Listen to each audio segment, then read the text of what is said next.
outing together, Easter Sunday outing with my friends. Yan, papunta kami sa kainan, magsa-celebrate ng Easter Sunday. Kasama ko ang mga yan. Dito daw kami kakain.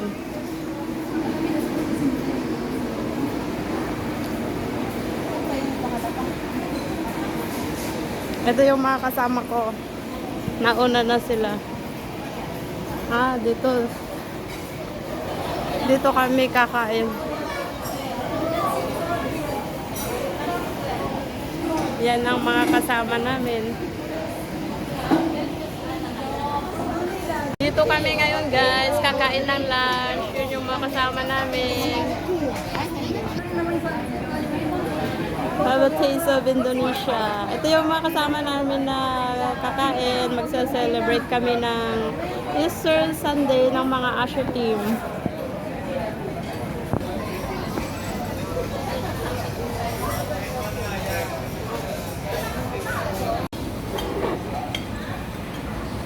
Kain tayo ng chicken.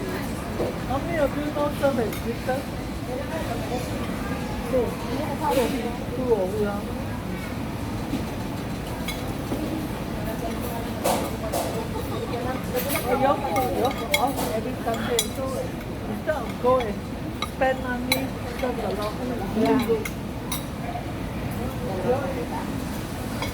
Almost every Sunday, serve the Lord.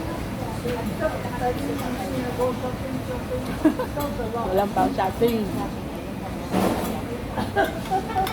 I still have one more. Ba't ayaw mo ng kanin tayo? Hindi mo inubos. Sabi niyo mo. Inubos ko. Kaya ang kanin.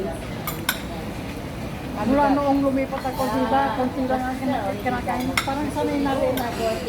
Ako walang kanin. Mostly sometimes ulam lang at Sa veggie. gabi, porridge na. Ang hilig nila sa porridge. Matanda yung ulagam. Lalo pag umuulan, magkaroon pa sila ng porridge. Comfort food nila yun. Wala ka sa amo ko dati. Magpuporridge sa pagpilit na init. Sabi niya sa akin, sana yung suhat, we gonna eat porridge. Hot. Mabilis kainin sa kanila yan. Sa dati ko naman amo, sa kaya ng raining, we don't want to eat porridge if raining. Kasi sabi daw, laging napupunta sa toilet. Eh, anong kinakain nila pag raining? Noodles? Noodles, bigas, yung dati kong amo. Noodles, yung kanin. Manok lang ang pwede. Pero itong ampun kong dalawang matanda, Diyos ko, mahilig sila sa porridge.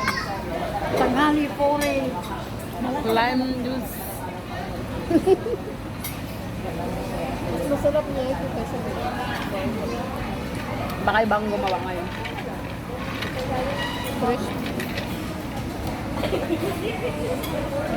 Bago yung isang nakareda no?